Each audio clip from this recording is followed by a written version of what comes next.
നമ ഓം വിഷ്ണുപാദായ കൃഷ്ണപ്രേഷ്ഠായ ഭൂതലേ ശ്രീമതേ ഭക്തിവേദാന്ത സ്വാമിൻ ഇതി നാമിനി.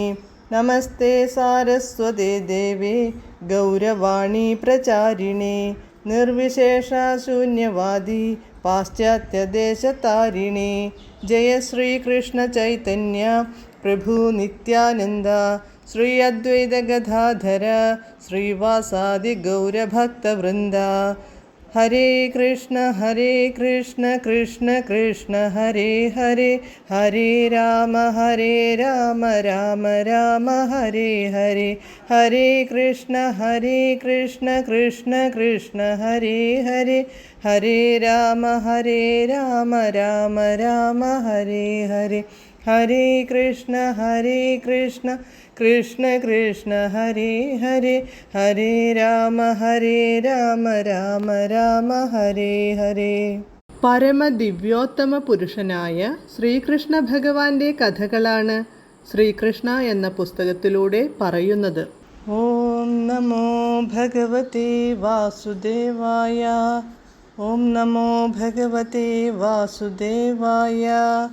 ഓം നമോ ഭഗവതേ വാസുദേവായ.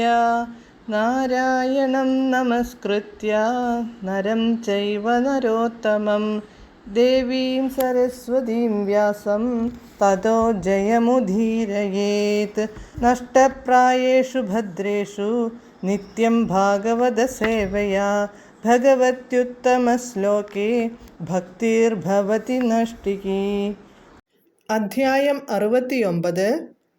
ഭഗവാൻ കൃഷ്ണൻ്റെ നിത്യകർമ്മങ്ങൾ. Page number 686.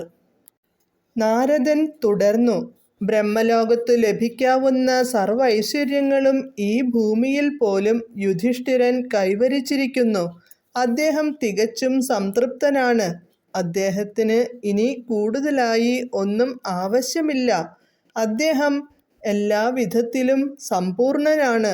പക്ഷേ അങ്ങയുടെ അഹൈതുകമായ കാരുണ്യം നേടാനായി അവിടുത്തെ പൂജിക്കാൻ അദ്ദേഹം ആഗ്രഹിക്കുന്നു. അദ്ദേഹത്തിൻ്റെ ആഗ്രഹം നിറവേറ്റിക്കൊടുക്കണമെന്ന് ഞാൻ അങ്ങയോട് അപേക്ഷിക്കുന്നു. പ്രിയപ്പെട്ട ഭഗവാനെ, യുധിഷ്ഠിരൻ്റെ ഈ മഹത്തായ യാഗകർമ്മങ്ങളിൽ സർവദേവന്മാരുടെയും ലോകത്തിലുള്ള സർവരാജാക്കന്മാരുടെയും ഒരു സമ്മേളനമുണ്ടായിരിക്കും. പ്രിയപ്പെട്ട ഭഗവാനെ, അങ്ങ് പരമപുരുഷനായ പരബ്രഹ്മമാണ്. ശ്രവണം, കീർത്തനം, സ്മരണം എന്നീ നിർദ്ദിഷ്ട രീതികളിൽ അങ്ങയുടെ ഭക്തിയുത സേവനത്തിൽ നിരതനാകുന്നവൻ ഭൗതിക പ്രകൃതിയിലെ ത്രിഗുണങ്ങളുടെ മാലിന്യങ്ങളിൽ നിന്നു തീർച്ചയായും മുക്തനായി പവിത്രീകരിക്കപ്പെടും. അപ്പോൾ പിന്നെ അങ്ങയെ നേരിട്ടു കാണാനും സ്പർശിക്കാനും അവസരം ലഭിക്കുന്നവരുടെ കാര്യം എന്തു പറയാൻ? പ്രിയപ്പെട്ട ഭഗവാനെ, സർവമംഗളങ്ങളുടെയും പ്രതീകമാണങ്ങ്. അവിടുത്തെ അതീന്ദ്രിയമായ നാമവും കീർത്തിയും ഉപരിമധ്യ അധോലോകങ്ങളുൾപ്പെടെയുള്ള പ്രപഞ്ചമെങ്ങും വ്യാപിച്ചിരിക്കുന്നു. അവിടുത്തെ പാദപത്മങ്ങളെ തഴുകുന്ന സർവാതിശായിയായ ജലം ഉപരിലോകങ്ങളിൽ മന്ദാകിനി എന്നറിയപ്പെടുന്നു. അധോലോകങ്ങളിൽ അതു ഭോഗവതിയാണ്. ഈ ഭൂമിയിൽ ഗംഗയും. പവിത്രവും സർവാതിശായിയും ആയ ഈ ജലം പ്രവഹിക്കുന്നിടമെല്ലാം പവിത്രമാക്കിക്കൊണ്ട് പ്രപഞ്ചമെങ്ങും ഒഴുകിക്കൊണ്ടിരിക്കുകയാണ്.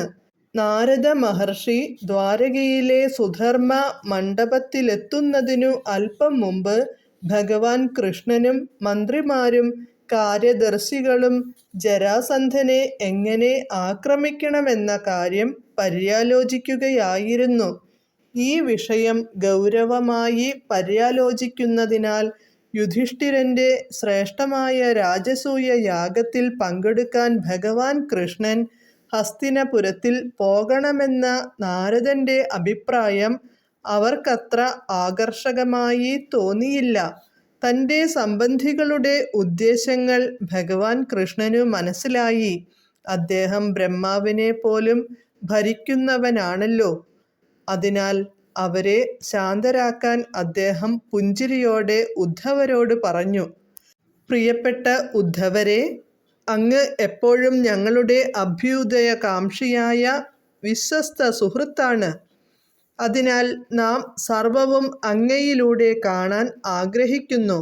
എന്തെന്നാൽ അങ്ങയുടെ ഉപദേശം എപ്പോഴും ശരിയായിരിക്കുമെന്ന് നാം വിശ്വസിക്കുന്നു. സ്ഥിതിവിശേഷം മുഴുവൻ അങ്ങയ്ക്കു മനസ്സിലാകുന്നുണ്ടെന്നും നാം കരുതുന്നു. അതിനാൽ നാം അങ്ങയുടെ അഭിപ്രായം ആരായുകയാണ്. എന്താണു നാം ചെയ്യേണ്ടത്? നമുക്ക് അങ്ങയിൽ വിശ്വാസമുണ്ട്. അതിനാൽ അങ്ങയുടെ ഉപദേശമനുസരിച്ച് നാം പ്രവർത്തിക്കും. ഒരു സാധാരണ മനുഷ്യനെ പോലെയാണ് ഭഗവാൻ കൃഷ്ണൻ പ്രവർത്തിക്കുന്നതെങ്കിലും ഭൂതം, ഭാവി, വർത്തമാനങ്ങൾ മുഴുവനും അദ്ദേഹത്തിനറിയാമെന്നു ഉദ്ധവർ മനസ്സിലാക്കിയിട്ടുണ്ട്. എന്നിരുന്നാലും ഭഗവാൻ തന്നോട് കൂടിയാലോചന നടത്താൻ ശ്രമിക്കുന്നതു കണ്ട് ഭഗവാനെ സേവിക്കാനായി ഉദ്ധവർ സംഭാഷണം തുടങ്ങി.